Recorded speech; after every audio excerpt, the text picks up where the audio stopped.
移民率突破15%，中国成移民大热门。韩国社会究竟发生了什么？这里是知识天梯。最近一段时间，韩国的乐子真的特别多。先是铺天盖地宣传世博会，好像已经申办成功了似的，结果被沙特利雅得以119比29完胜。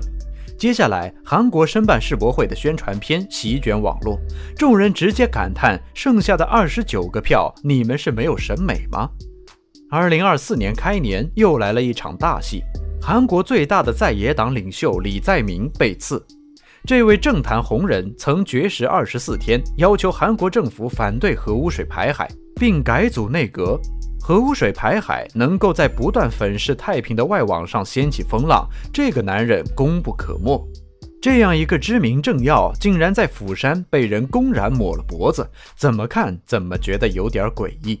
有人猜测尹锡悦很可能就是幕后黑手，毕竟李在明在他执政期间基本上一直都在使绊子。不过一国总统想要下黑手，也不可能这样业余。嫌犯金某手里只有一把刀，袭击的地方也根本无法造成生命危险，所以李在明最终颈部受伤，却并没有什么生命危险。难道说李在明遇刺和当年安倍晋三的遭遇一样，都是因为嫌犯对当前社会环境心怀不满，惨遭毒手吗？釜山最近出现了什么大动作吗？还真别说，2023年年末，釜山确实出现了一件大事，人口向发达城市迁移，本身是一件非常正常的事情。但是韩国的人口迁移比例已经有种逐渐失控的趋势。根据韩国央行发布的数据显示，目前韩国11.8%的土地上生活了全国50.6%的人口。首尔的青年人流入率更是达到了78.5%。如此大规模的人口跃迁，一定会导致全国各地发展不均衡。不过，韩国政府好像不太在乎各区域协调发展。韩国内阁提出扩大首尔的行政范围，将首都打造成一个可以容纳1320万人的超级城市。对于咱们中国人来说，1320万算什么呀？北京都破2000万了，不也没事吗？问题是，总共就那么1亩3分地，人口老龄化还极其严重。首尔扩容了，其他城市还怎么活呢？人口总数第2多的城市釜山就坐不住了。既然首尔都能建造超级城市，他们釜山也可以。韩国经济发达，为何却留不住人？韩国城市爆满，继总人口数最多的首尔后，釜山也有了扩容的意图。可惜的是，城市扩容这件事其实远没有看起来这么简单。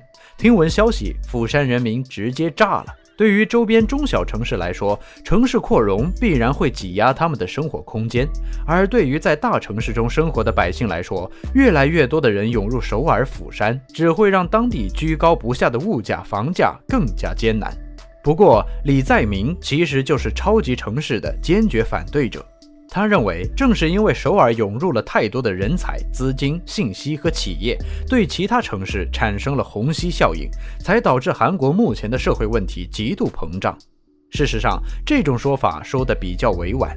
真正吸纳了太多资金与信息的，并不是首尔这个城市，而是隐藏在城市高楼之间的韩国财阀们。对于大多数中国老百姓来说，买房子并不是一件容易的事情。父母2人前半生的积蓄，再加上儿女几十年的缓缓生涯，基本上可以满足一个人对于住房的渴望。而韩国的房贷要更加疯狂。韩国央行为了调节国内经济，在近些年来持续性加息，加息的必然结果就是房贷利率不断上涨。2023年，韩国房贷利率首次突破8点。即使离开了首尔，一个50-60平米的小公寓，售价基本在800万以上。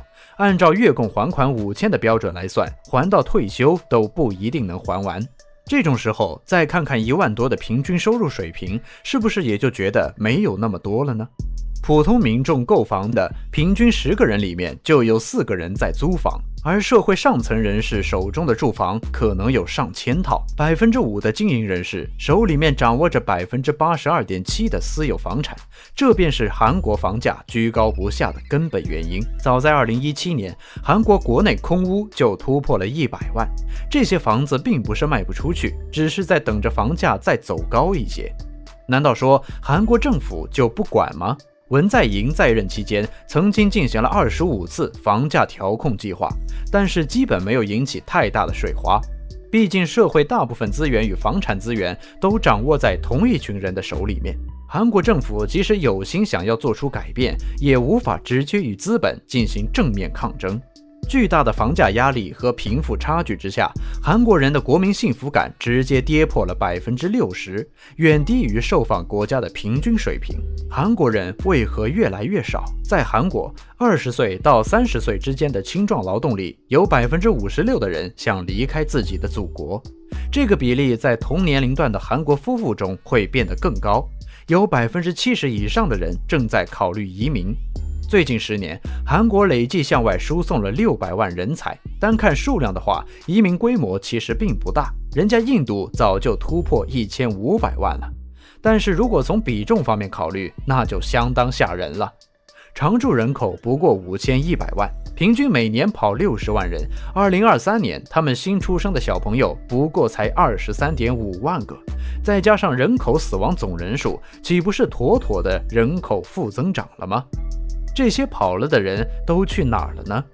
都说润人宇宙的终点是美国，美国确实也是韩国润人眼中的耶路撒冷。但是从移民局给出的相关数据来看，移民中国的韩国人总数几乎是跑到大洋彼岸的1倍之多。你们这群人平常在互联网上看到中国就口吐芬芳，为什么一个个跑路的时候身体却这么诚实呢？总不能是因为没钱跑到美国吧？不得不承认，经济条件确实是大多数人选择移民中国的原因之一，光是机票一项开支就可以省下一大笔钱。另一方面则是考虑到文化背景和地理位置等因素。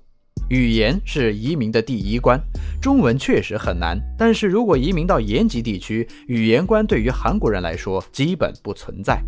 逢年过节想回家了也很方便，从东北飞韩国可比东三省飞海南要近多了。而且不得不说，中国文化比韩国大气得多，咱们对于外来的朋友一向热情好客，即使是隔辈儿的人也不会摆什么长辈架子。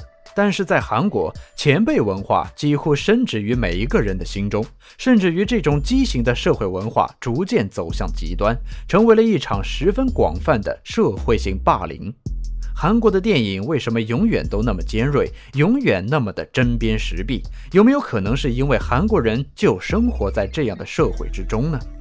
知识天梯，专注你不知道的食物科普，我们下期再见。